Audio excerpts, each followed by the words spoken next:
ಈಗ ನಮ್ಮ ಉತ್ತರ ಕರ್ನಾಟಕ ಅಂತ ಬಂದರೆ ಖಡಕ್ ರೊಟ್ಟಿ, ಖಡಕ್ ಚಾಯ್, ಖಡಕ್ ಚಪ್ಪಾಳೆ, ಜೊತೆಗೆ ನಮ್ಮ ಖಡಕ್ ಕನ್ನಡ, ಉತ್ತರ ಕರ್ನಾಟಕದ ಕನ್ನಡ ಅಬ್ಬಬ್ಬ ಎಷ್ಟು ಸಗತು. ಎಷ್ಟು ಜನ ಇದ್ದೀರಿ ಉತ್ತರ ಕರ್ನಾಟಕದವರು? ಉತ್ತರ ಕರ್ನಾಟಕದ ಕನ್ನಡ ಎಷ್ಟು ಪ್ರಖ್ಯಾತಿನೋ ಅಷ್ಟೇ ಪ್ರಖ್ಯಾತಿ ನಮ್ಮ ಕಲಬುರಗಿ ವಿಶ್ವವಿದ್ಯಾಲಯ. ಬರಲಿ ಜೋರಾದ ಚಪ್ಪಾಳೆ. ಪ್ರೊಫೆಸರ್ ಶಶಿಕಾಂತ್ ಎಸ್ ಉಡಿಗೇರಿರವರು ಕೃಷಿ ವಿಜ್ಞಾನ ಕ್ಷೇತ್ರದಲ್ಲಿ ಗಣನೀಯ ಸಾಧನೆ ಮಾಡಿರುವಂತಹ ಪ್ರಮುಖ ವ್ಯಕ್ತಿ. ಕಲಬುರಗಿ ವಿಶ್ವವಿದ್ಯಾಲಯದ ಕುಲಪತಿಯಾಗಿ ಇತ್ತೀಚೆಗಷ್ಟೇ ನೇಮಕಗೊಂಡಿದ್ದಾರೆ. ಸರ್, ನಿಮಗೆ ಅಭಿನಂದನೆಗಳು ನಮ್ಮ ಎಲ್ಲರ ಪರವಾಗಿ. ಜೊತೆಗೆ ಅವರು ಈ ಹಿಂದೆ ಧಾರವಾಡ ಕೃಷಿ ವಿಜ್ಞಾನಗಳ ವಿಶ್ವವಿದ್ಯಾಲಯದಲ್ಲಿ ಪ್ರಧಾನ ವಿಜ್ಞಾನಿ ಮತ್ತು ಪ್ರಾಧ್ಯಾಪಕರಾಗಿ ಕೂಡ ಸೇವೆ ಸಲ್ಲಿಸಿದ್ದಾರೆ. ಇವತ್ತು ನಮ್ಮೊಂದಿಗೆ ಇವರಿರೋದು ನಮ್ಗೆಲ್ಲರಿಗೂ ಸಿಕ್ಕಾಪಟ್ಟೆ ಖುಷಿ ತಂದಿದೆ. ಜೋರಾದ ಜೋರಾದ ಜೋರಾದ ಚಪ್ಪಾಳೆಯೊಂದಿಗೆ ವೇದಿಕೆ ಮೇಲೆ ಬರ್ಮಾಡ್ಕೊಳ್ಳೋಣ professor Shashikant S Udigeri sir, ಕುಲಪತಿಗಳು, ಗುಲ್ಬರ್ಗಾ ವಿಶ್ವವಿದ್ಯಾನಿಲಯ. ಒಂದು ಮಾತನ್ನು ನಾನು ಮಾತಾಡಿ ವೇದಿಕೆಯಲ್ಲಿ ಹೇಳಿಕ್ಕೆ ಇಷ್ಟಪಡ್ತೇನೆ. ಒಂದು ಉತ್ತರ ಧ್ರುವದಿಂದ ದಕ್ಷಿಣ ಧ್ರುವಕ್ಕೂ ಅಂತ ಹೇಳ್ತಾರೆ. ಇಡೀ ರಾಜ್ಯದಾದ್ಯಂತ ಉತ್ತರದಿಂದ ದಕ್ಷಿಣದವರೆಗೆ ಭೀಮಣ್ಣ ಖಂಡ್ರೆ ಸಾಹೇಬರು ನಮ್ಮನ್ನು ಹಿಡ್ಕೊಂಡು ಬೆಳಗಾವಿ ಮತ್ತು ಕೆಳಗಡೆ ಎಲ್ಲವನ್ನು ಕೂಡಿಸಿ ಈ ಒಂದು ಕಾರ್ಯಕ್ರಮವನ್ನು ಆಯೋಜನೆ ಮಾಡಿದ್ದಾರೆ. ಮತ್ತು ಈ ಕಾರ್ಯಕ್ರಮದ ಬಗ್ಗೆ ಸೋಮೇಶ್ವರ ಸಾಹೇಬರ ಬಗ್ಗೆ ನಾನು ಏನು ಹೇಳಲಿಕ್ಕೆ ಇಷ್ಟಪಡೋದಿಲ್ಲ. ಎಲ್ಲರಿಗೂ ಗೊತ್ತಿರೋದನ್ನು ಮತ್ತೊಮ್ಮೆ ಹೇಳಲಿಕ್ಕೆ ಅದನ್ನು ನಾನು ಅವಶ್ಯಕತೆ ಅಂತ ಭಾವಿಸೋದಿಲ್ಲ ಮತ್ತು ಅಷ್ಟೊಂದು ಸಂದರ್ಭ ಟೈಮ್ ಇಲ್ಲ. ಆದರೆ ಒಂದೇ ಒಂದು ವಿಚಾರವನ್ನು ವೇದಿಕೆ ಮೇಲೆ ನಾನು ಹೇಳಬಯಸ್ತೇನೆ. ಅಂದರೆ ಭಾರತದಲ್ಲಿ ಈ ರಸಪ್ರಶ್ನೆ ಕಾರ್ಯಕ್ರಮದ ಬೆಳವಣಿಗೆ ಆಗಿದ್ದು ಮತ್ತು ಕ್ರಾಂತಿ ಆಗಿದ್ದು ಕ್ವಿಜ್ ಟೈಮ್, ಸಿದ್ಧಾರ್ಥ ಬಸು ನಡೆಸಿಕೊಟ್ಟಂಥ ಕ್ವಿಜ್ ಟೈಮಿಂದ ನಾವೆಲ್ಲ ವಿದ್ಯಾರ್ಥಿಗಳಿದ್ದೀವಿ. ಆವಾಗ ನಮ್ಮ ಸ್ನೇಹಿತರಿಗೂ ಇಲ್ಲೇ ಇದ್ದಾರೆ.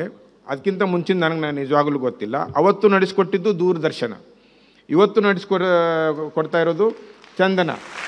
ಅಂದರೆ ನಮ್ಮ ಸರ್ಕಾರಿ ಸ್ವಾಮ್ಯದ ದೂರದರ್ಶನ ಜನರ ಹತ್ತಿರ ಎಷ್ಟೊಂದಿದೆ ಅನ್ನೋದನ್ನು ನಾನು ಎತ್ತಿಕೊಡಲಿಕ್ಕೆ ಇಷ್ಟಪಡ್ತೇನೆ. ಆಮೇಲೆ ಇದು ರಸಪ್ರಶ್ನೆ ಅನ್ನೋದಿಲ್ಲ, ಇದು ತುಂಬ ರಸವತ್ತಾದ ಕಾರ್ಯಕ್ರಮ ಅಂತ ಹೇಳಕ್ಕೆ ಇಷ್ಟಪಡ್ತೇನೆ. ಬರೇ ರಸಪ್ರಶ್ನೆ ಇರೋದಿಲ್ಲ, ಅಲ್ಲಿ ತುಂಬ ರಸವತ್ತಾದ ಕಾರ್ಯಕ್ರಮ ಇರ್ತದೆ. ಆಮೇಲೆ ಸಾಕಷ್ಟು ಕ್ವಿಜ್ ಪ್ರೋಗ್ರಾಮ್ಗಳಾಗಿದೆ. ಸಾಹೇಬ್ರು ಕೌನ್ ಬನೆಗ ಕರಡಪತಿ ಹೆಸರು ತೊಗೊಂಡ್ರೆ ಎಲ್ಲರೂ ಅದನ್ನು ನೋಡೋಕ್ಕೆ ಇಷ್ಟಪಡ್ತಾರೆ. ಇಲ್ಲಿ ಕೌನ್ ಬನೆಗ ಕರೋಡಪತಿ ಫೋನೇ ಫ್ರೆಂಡು ಅವರೇ, 50-50 ಅವರೇ, ಕ್ಲೂ ಕೊಡೋರು ಅವರೇ, ಸಾಹೇಬ್ರು ಸೋಮೇಶ್ವರ್ ಅವರು ಎಲ್ಲ ಅವರೇ. ಒಂದು ಮಾತನ್ನು ನಾನು ಹೇಳಿ ಮುಗಿಸ್ಲಿಕ್ಕೆ ಇಷ್ಟಪಡ್ತೇನೆ. ಈ ಕಾರ್ಯಕ್ರಮದ ಹೆಸರು ಥಟ್ ಅಂತ ಹೇಳಿ, ಆದರೆ ಥಟ್ ಅಂತ ಯಾವುದೂ ಆಗೋದಿಲ್ಲ. ಅದು ಮಾತ್ರ ನಾವೆಲ್ಲರೂ ಮನಗಾಣಿಸ್ಬೇಕು. ಥಟ್ ಅಂತ ಕಾರ್ಯಕ್ರಮದ ಹಿಂದೆ ವಾರಾನುಗಂಟ್ಲೆ ತಿಂಗಳಾನುಗಂಟ್ಲೆ ಪರಿಶ್ರಮ ಪ್ರತಿ ವಾರ ಇರ್ತದೆ. ಅದರಲ್ಲಿ ಹೆಚ್ಚಿನ ಪರಿಶ್ರಮ ದೂರದರ್ಶನದ್ದು ಇರ್ತದೆ, ಸೋಮೇಶ್ವರ್ ಸಾಹೇಬ್ರದ್ದು ಇರ್ತದೆ ಬೌದ್ಧಿಕವಾಗಿ. ಇಂದಿನ ದಿನಮಾನದಲ್ಲಿ AI ಗೂಗಲ್ ಎಲ್ಲ ಇದೆ. ಇಂದು ಯಾರಾದರೂ ನಡೆಸ್ಕೊಡಕ್ಕೆ ನಾನು ನಡೆಸ್ಕೊಡ್ತೀನಿ ಅಂತ ಮುಂದೆ ಬರ್ಬೋದು, ಕ್ವಶನ್ ಜನ್ರೇಟ್ ಮಾಡ್ಬೋದು. ಆದರೆ ಇವತ್ತಿಂದ AI ಆರ್ಟಿಫಿಷಿಯಲ್ ಇಂಟೆಲಿಜೆನ್ಸ್ ಅಂತ ಹೇಳ್ತೇವೆ. ಸೊ ನೈಜ ಇಂಟೆಲಿಜೆನ್ಸ್, ನಿಜವಾದ ನೈಪುಣ್ಯತೆ ಇಂಟೆಲಿಜೆನ್ಸು ಸೋಮೇಶ್ವರ್ ಸಾಹೇಬ್ರಲ್ಲಿ ಇದೆ. ಅದನ್ನು ನಮಗೆಲ್ಲರಿಗೂ ಉಣಬಡಿಸಿದ್ದಾರೆ. ಒಂದು ಮಾತು ನನಗೆ ನೆನಪಿಗೆ ಬರ್ತದೆ. When the heart is full the tongue is tied ಅಂತ. ಇವತ್ತು ಈ ಕಾರ್ಯಕ್ರಮ, ಈ ಸಂಭ್ರಮ, ಈ ಸಭಾಭವನ ಎಲ್ಲವನ್ನು ಕೂಡ ನೋಡಿ ನಾನಂತೂ ಬೆಕ್ಕಸ ಬೆರಗಾಗಿದ್ದೀನಿ.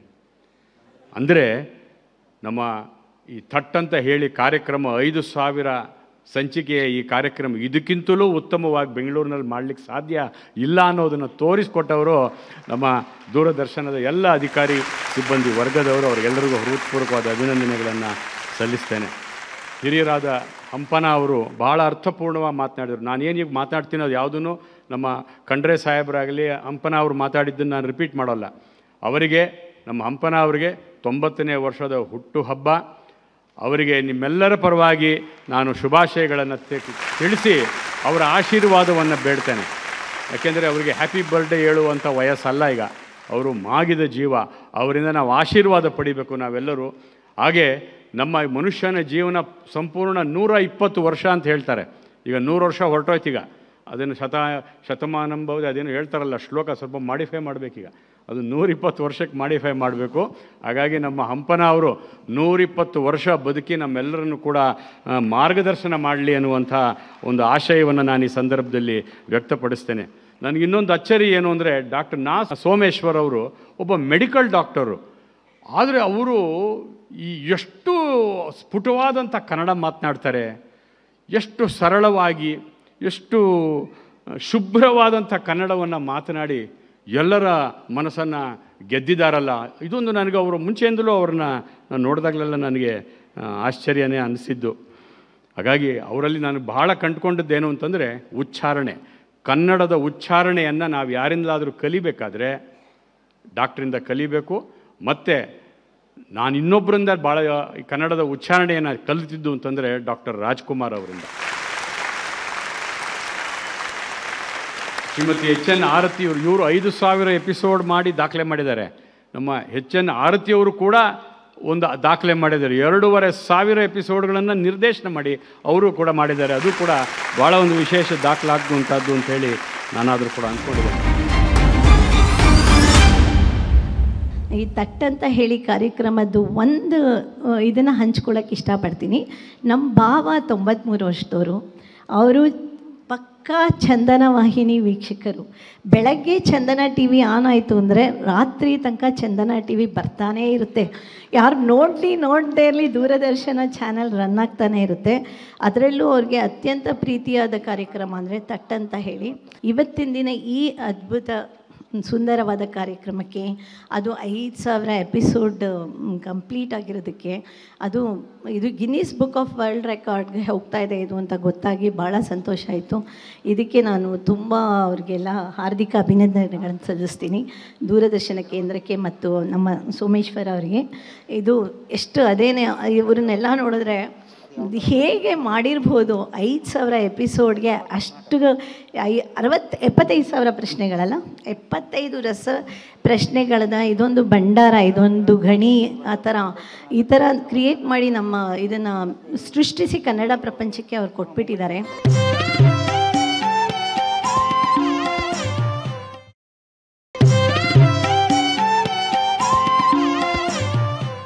ಇತ್ತೀಚೆಗೆ ತಾನೇ ಹುಟ್ಟುಹಬ್ಬವನ್ನು ಆಚರಿಸ್ಕೊಂಡಂತಹ ನಮ್ಮ ನಾಡೋಜ ಪ್ರೊಫೆಸರ್ ಹಂಪ ನಾಗರಾಜಯ್ಯ ಸರ್ ಅವ್ರಿಗೆ ಹ್ಯಾಪಿ ಬರ್ತ್ಡೇ ನಮ್ಮ ಕಡೆಯಿಂದ. ಜೊತೆಗೆ ನಮ್ಮ ಕುಲಪತಿಗಳು ಕೃಷಿ ವಿಶ್ವವಿದ್ಯಾನಿಲಯ ಡಾಕ್ಟರ್ ಎಸ್.ವಿ. ಸುರೇಶ್ ಸರ್ ಅವ್ರಿಗೆ ಹುಟ್ಟುಹಬ್ಬದ ಶುಭಾಶಯಗಳನ್ನು GTV ಕಡೆಯಿಂದ ಕೊಡ್ತಾ ಇದ್ದಾರೆ. Thank you so much.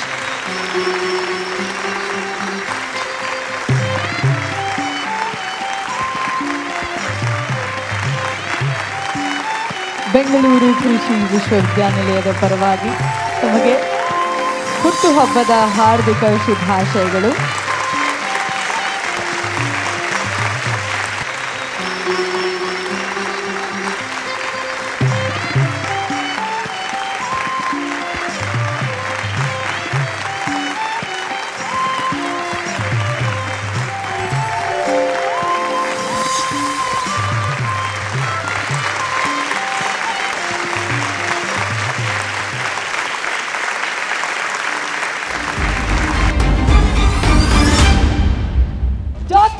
Someshwar ಅವ್ರನ್ನ ಅಭಿನಂದಿಸುವಂತಹ ಸಮಯ.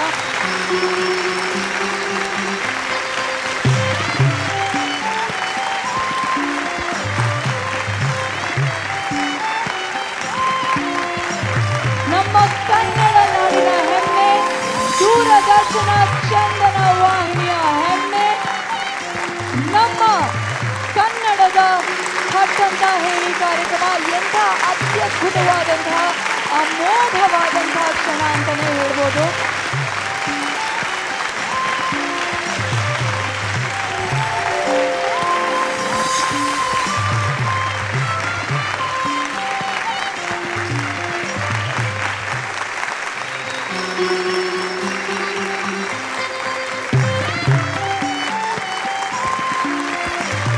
ಆ ತಾಯಿ ಚಾಮುಂಡೇಶ್ವರಿ ಕನ್ನಡ ನಾಡಿನ ಅಧಿದೇವತೆ ತಮಗೆ ಮತ್ತಷ್ಟು ಶಕ್ತಿ ಕೊಡಲಿ.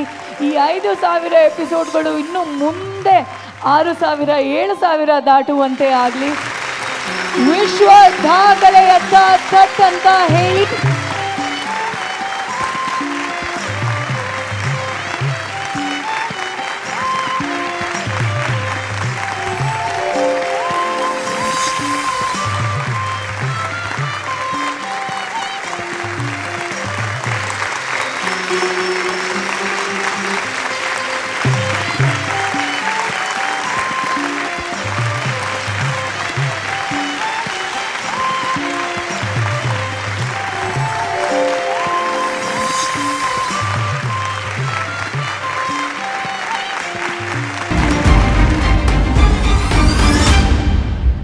ದೂರದರ್ಶನ ದಕ್ಷಿಣ ವಲಯದ ಉಪಮಹಾನಿರ್ದೇಶಕರಾದ ಶ್ರೀ ಭಾಗ್ಯವಾನ್ ಅವರ ಸಮರ್ಥ ಸಾರಥ್ಯದಲ್ಲಿ ಥಟ್ಟಂತೆ ಹೇಳಿ ಕ್ವಿಜ್ ಕಾರ್ಯಕ್ರಮವು 5,000 ಕಂತುಗಳನ್ನ ಪೂರ್ಣಗೊಳಿಸಿ ಈಗ ಯಶಸ್ವಿಯಾಗಿ ಮುಂದುವರಿಯುತ್ತಿದೆ. ನನ್ನ ಬದುಕಿನ ಅತ್ಯಂತ ಭಾವುಕ ಕ್ಷಣ, ಸಾರ್ಥಕ ಕ್ಷಣ. ನಾನು ಮಾಡಿರೋದು ಬಹಳ ಬಹಳ ಸರಳವಾದ ಒಂದು ಪುಟ್ಟ ಕೆಲಸ ಅಷ್ಟೇ. ದುಂಬಿಯು ಕಾಡಿನಲ್ಲಿರುವ ಎಲ್ಲ ಹೂವುಗಳ ಮಕರಂದವನ್ನು ಸಂಗ್ರಹಿಸಿ ಅದನ್ನು ಜೇನನ್ನಾಗಿ ಪರಿವರ್ತಿಸಿ ನಮಗೆ ಕೊಡುತ್ತೆ. ನಮ್ಮ ಕನ್ನಡ ಭಾಷೆಯಲ್ಲಿ ಇರುವ ಸೊಗಸಾದ ಕೃತಿಗಳನ್ನು ಓದಿ ಅಲ್ಲಿರ್ತಕ್ಕಂಥ ವಿಷಯಗಳನ್ನು ಸಂಗ್ರಹಿಸಿ ಪ್ರಶ್ನೆಗಳ ರೂಪದಲ್ಲಿ ನಿಮ್ಮ ಮುಂದೆ ಇಟ್ಟಿದ್ದೇನೆ. ಅಷ್ಟೇ ನಾನು ಮಾಡಿರುವಂಥ ಪುಟ್ಟ ಕೆಲಸ. ಅದನ್ನು ತಾವೆಲ್ಲ ಒಪ್ಪಿದ್ದೀರಿ. ತಮಗೆ ಕೃತಜ್ಞತೆಗಳು. ಇಂತಹ ಒಂದು ಅದ್ಭುತವಾದ ಪುಣ್ಯ ಕಾರ್ಯದಲ್ಲಿ, ಅಭಿಯಾನದಲ್ಲಿ ಪಾಲ್ಗೊಳ್ಳೋದಕ್ಕೆ ನನಗೆ ಅವಕಾಶವನ್ನು ಮಾಡಿಕೊಟ್ಟಂಥ ಚಂದನ ವಾಹಿನಿಗೆ ಜೀವನ ಪರ್ಯಂತ ನಾನು ಋಣಿಯಾಗಿರ್ತೇನೆ. ಚಂದನ ನನ್ನ ಎರಡನೆಯ ಮನೆ ಅಂತ ಹೇಳಿದ್ರೆ ಅದು ಅತಿಶಯೋಕ್ತಿ ಆಗಲಾರದು. ನಾನು ಇಷ್ಟು ದೂರ ನಡೆದು ಬರೋದಕ್ಕೆ ಕಾರಣ ಅನಂತ ಚೇತನಗಳು. ಪರದೆಯ ಮೇಲೆ ನಾನೊಬ್ಬನೇ ಕಾಣೋದು, ಆದರೆ ಪರದೆಯ ಹಿಂದೆ ಇರ್ತಕ್ಕಂಥ ಪ್ರತಿ ಕಂತಿನಲ್ಲೂ ಕನಿಷ್ಠ 30ರಿಂದ 50 ಜನ ಕೆಲಸ ಮಾಡ್ತಾ ಇರ್ತಾರೆ. ಅವರು ನಿಮ್ಮ ಕಣ್ಣಿಗೆ ಕಾಣೋಲ್ಲ, ಆದರೆ ಈ ಕಾರ್ಯಕ್ರಮ ನಿಮಗೆ ತಲುಪಿಸುವಲ್ಲಿ ಅವರ ಶ್ರಮ, ಸಾರ್ಥಕತೆ, ಬದ್ಧತೆ ಇದೆಯಲ್ಲ, ಅದು ಬಹಳ ಮುಖ್ಯವಾದದ್ದು.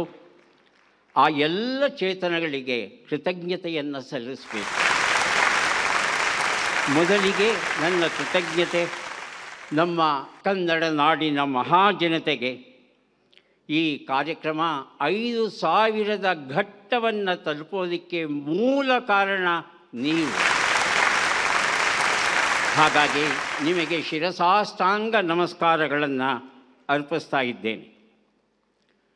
ಥಟ್ ಅಂತ ಹೇಳಿ ಎನ್ನುವ ಈ ಪರಿಕಲ್ಪನೆಯನ್ನು ಮೊದಲ ಬಾರಿಗೆ ಕಂಡವರು ಚಂದನದ ಅಂದಿನ ಉಪಮಹಾನಿರ್ದೇಶಕರಾಗಿದ್ದ ಶ್ರೀ NK ಮೋಹನ್ ರಾಮ್ ಅವರು. ಅವರ ಕನಸಿನ ಕೂಸು ಕಾರ್ಯರೂಪಕ್ಕೆ ಬರೋದಕ್ಕೆ ಕಾರಣ ಶ್ರೀ ವೆಂಕಟೇಶ್ವರಲು ಹಾಗೂ ಶ್ರೀಮತಿ ಉಷಾ ಕಿಣಿ ಅವರು. ಉಷಾ ಕಿಣಿ ಅವರು ಆರಂಭಿಸಿದ ಈ ಅಭಿಯಾನವನ್ನು ಸಮರ್ಥವಾಗಿ ಮುಂದುವರಿಸಿಕೊಂಡು ಹೋದವರು ಶ್ರೀಮತಿ ಆರತಿ HN ಅವರು. ಸುಮಾರು 10 ವರ್ಷಗಳ ಕಾಲ 2,500 ಕಂತುಗಳನ್ನು ನಿರ್ಮಿಸಿದ್ದಾರೆ ಅವರೊಬ್ಬರೇ. ಹಾಗಾಗಿ ಥಟ್ಟಂತ ಹೇಳಿ ಇವತ್ತು ಈ ಒಂದು ಘಟ್ಟಕ್ಕೆ ಬಂದಿದೆ ಅಂದರೆ ಅವರ ಶ್ರಮ ಬಹಳ ಬಹಳ ಬಹಳ ಬಹಳ ಮುಖ್ಯವಾದದ್ದು. ಆ ನಂತರ ಈ ಕಾರ್ಯಕ್ರಮವನ್ನು ಸಮರ್ಥವಾಗಿ ನಿಭಾಯಿಸಿದವರು ರಘು ಐಡಿಹಳ್ಳಿ, ಈಶ್ವರ್ ರಾವ್, ಸುಧಾಕರ ಪ್ರಿಯ, ಸಂಗಮೇಶ್, ರಾಜೇಶ್ವರಿ ಹಾಗೂ ಲಕ್ಷ್ಮೀ ಕಾರಂತ್ ಅವರು. ಈಗ ಈ ಕಾರ್ಯಕ್ರಮದ ಹೊಣೆಯನ್ನು ಹೊತ್ತವರು ಶ್ರೀಮತಿ ಚಂದ್ರಕಲಾ ಅವರು. ಎಲ್ಲರಿಗೂ ನಾನು ಋಣಿಯಾಗಿದ್ದೇನೆ. ಈ ಅವಧಿಯಲ್ಲಿ ಥಟ್ಟಂತ ಹೇಳಿ ಕಾರ್ಯಕ್ರಮದ ನಿರ್ಮಾಣ ಕೆಲಸವನ್ನು ಸಮರ್ಥವಾಗಿ ನಿಭಾಯಿಸಿದಂಥ ನಮ್ಮ ಯುವ ಗೆಳೆಯ ಶ್ರೀ ಗವಾಸ್ಕರ್ ಇವತ್ತು ನಮ್ಮ ಜೊತೆ ಇಲ್ಲ. ಅತ್ಯಂತ ನೋವಿನ ಕ್ಷಣ. ಆದರೆ ಆ ಗವಾಸ್ಕರಲ್ಲಿ ಇದ್ದಂತಹ ಉತ್ಸಾಹ ಹಾಗೂ ತಿಳಿವು, ಜ್ಞಾನ ಅದ್ಭುತವಾದದ್ದು. ಹಾಗಾಗಿ ಈ ಕಾರ್ಯಕ್ರಮದ ಯಶಸ್ಸಿಗೆ ಕಾರಣರಾಗಿರ್ತಕ್ಕಂಥ ಗವಾಸ್ಕರ್ ಅವರನ್ನೂ ಸಹ ಕೃತಜ್ಞತೆಯಿಂದ ಸ್ಮರಿಸ್ಕೋಬೇಕು ನಾವು. ಚಂದನ, ನಿನಗೆ ಅನಂತಾನಂತ ವಂದನೆಗಳು ಹಾಗೂ ಕೃತಜ್ಞತೆಗಳು. ನೀನು ಆರಂಭಿಸಿರುವ ಈ ಅಭಿಯಾನ ನಿರಂತರವಾಗಿ ಮುಂದುವರಿಯಲಿ. ಇನ್ಫೋಟೈನ್ಮೆಂಟ್, ಇನ್ಫರ್ಮೇಷನ್ ಆ್ಯಂಡ್ ಎಂಟರ್ಟೈನ್ಮೆಂಟ್, ಮಾಹಿತಿ ಮತ್ತು ಮನರಂಜನೆ ಎರಡನ್ನೂ ಏಕಪ್ರಕಾರವಾಗಿ ಕೊಡ್ತಾ ಇರ್ತಕ್ಕಂಥ ಈ ಕಾರ್ಯಕ್ರಮ, ಈ ಅಭಿಯಾನ, ಈ ಚಳುವಳಿ ನಿರಂತರವಾಗಿ ಮುಂದುವರಿಲಿ ಅಂತ ಆ ಭಗವಂತನಲ್ಲಿ ಪ್ರಾರ್ಥಿಸ್ತಾ, ತಾಯಿ ಭುವನೇಶ್ವರಿಯ ಪಾದಗಳಿಗೆ ಪೊಡಮಟ್ಟು ಈ ಅವಕಾಶವನ್ನು ಮುಂದುವರಿಸು ಅಂತ ಕೇಳ್ತಾ ತಮ್ಮೆಲ್ಲರ ಅನುಮತಿಯೊಂದಿಗೆ ನನ್ನ ಮಾತಿಗೆ ಮಂಗಳವನ್ನು ಹಾಡ್ತಾ ಇದ್ದೇನೆ. ಮತ್ತೆ ಭೇಟಿಯಾಗೋಣ. ನಮಸ್ಕಾರ.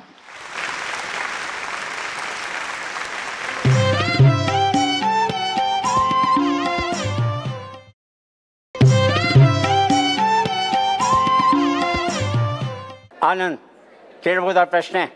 ಸಿದ್ಧವಾಗಿದ್ದೀರಾ? ಈಗ ಬಂತು ಪ್ರಶ್ನೆ ನೋಡಿ. ವಿಷ್ಣುವರ್ಧನ್ ಬಾಲನಟನಾಗಿ ಅಭಿನಯಿಸಿದ ಮೊದಲ ಚಿತ್ರ ಯಾವುದು?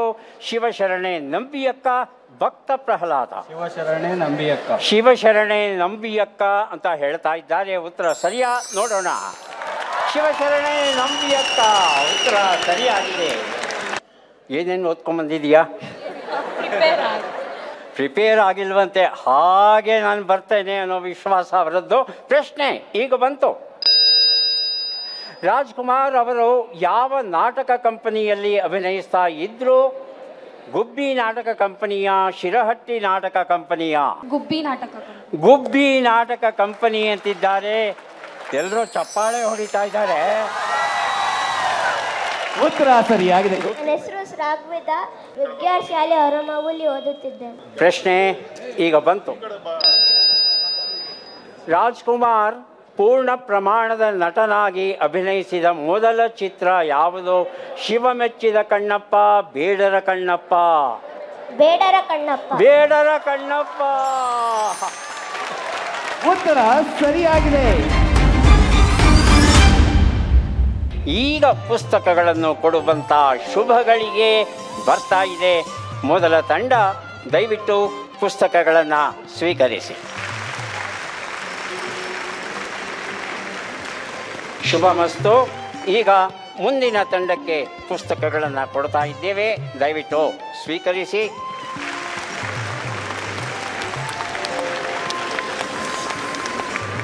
ಈಗ ಮೂರನೆಯ ತಂಡಕ್ಕೆ ಪುಸ್ತಕಗಳನ್ನು ಕೊಡ್ತಾ ಇದ್ದೇವೆ. ಶುಭಮಸ್ತು.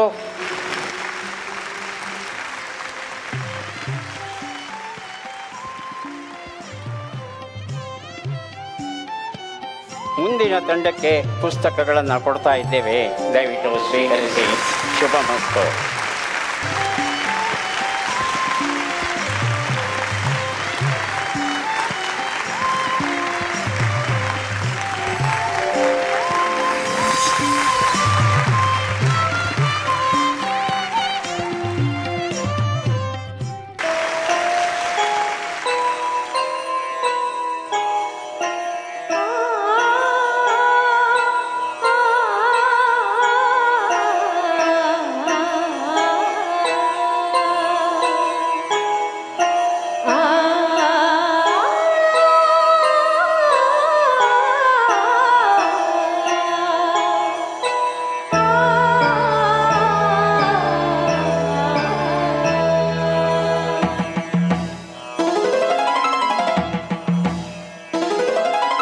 ಗಂಗೆಯ ತುಂಗೆಯ ಪ್ರೀತಿಯ ಸೋದರಿ ಪಾವನಿ ಪುಣ್ಯ ನದಿ,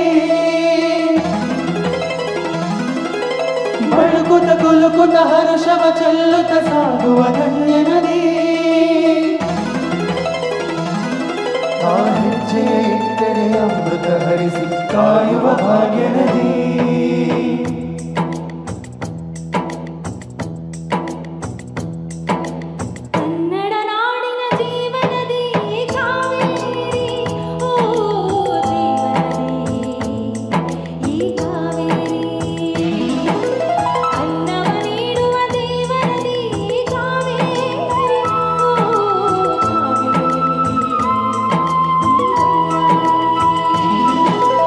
ಈ ತಾಯಿಯೋ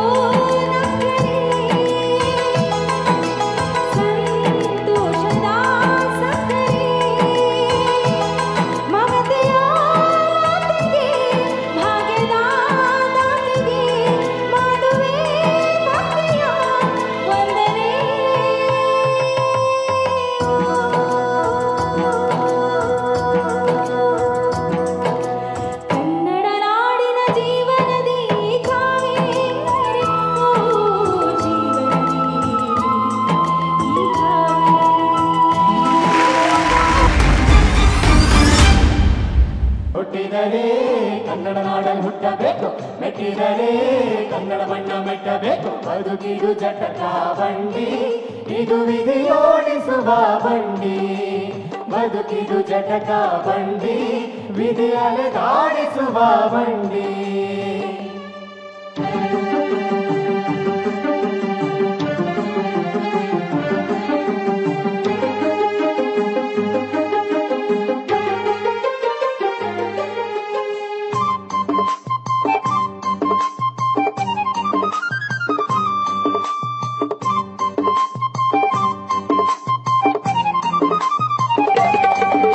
ಕಾಯಕ್ಕೆ ಕಲ್ಪ ಇದು, ಶಿಲ್ಪಕ್ಕೆ ಕಲ್ಪ ಇದು, ನಾಟ್ಯಕ್ಕೆ ನಾಡಿದು, ನಾಡಾಂತರಂಗವಿದು. ಕುವೆಂಪು ಬೇಂದ್ರೆಯಿಂದ, ಕಾರಂತ ಮಾಸ್ತಿಯಿಂದ ಧನ್ಯವೀ ಕನ್ನಡ. ಹೋಗಿನ ಕನ್ನಡ ಹುಟ್ಟಿದರೆ ಕನ್ನಡ ನಾಡಲ್ಲಿ ಹುಟ್ಟಬೇಕು. ಮೆಟ್ಟಿದರೆ ಕನ್ನಡ ಬಣ್ಣ ಮೆಟ್ಟಬೇಕು. ಬದುಕಿದು ಜಟಕ ಬಂಡಿ, ಇದು ವಿಧಿಯೋಡಿಸುವ ಬಂಡಿ. ಬದುಕಿದು ಜಟಕ ಬಂಡಿ, ವಿಧಿ ಅಲೆದಾಡಿಸುವ ಬಂಡಿ.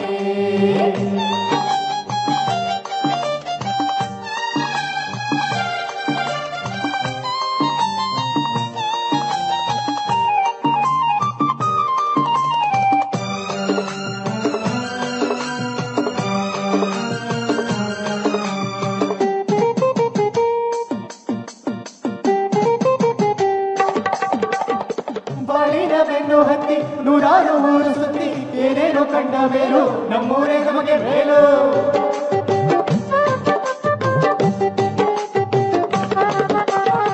ಕೈಲಾಸ ಕಂಡ ನಮಗೆ ಕೈಲಾಸ ಯಾಕೆ ಬೇಕು, ದಾಸರ ಕಂಡ ನಮಗೆ ವೈಕುಂಠ ಯಾಕೆ ಬೇಕು.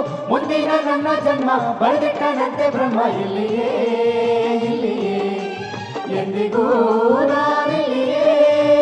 ಹುಟ್ಟಿದರೆ ಕನ್ನಡ ನಾಡಲ್ಲಿ ಹುಟ್ಟಬೇಕು.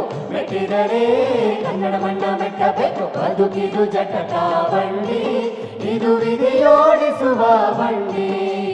ಬದುಕಿದು ಜಟಕ ಬಂಡಿ, ವಿಧಿಗಳ ಸೇರಿಸುವ ಬಂಡಿ. ಬದುಕಿದು ಜಟಕ ಬಂಡಿ, ಇದು ವಿಧಿಯೋಡಿಸುವ ಬಂಡಿ. ಬದುಕಿದು ಜಟಕ ಬಂಡಿ, ವಿಧಿಗಳ ಸೇರಿಸುವ ಬಂಡಿ.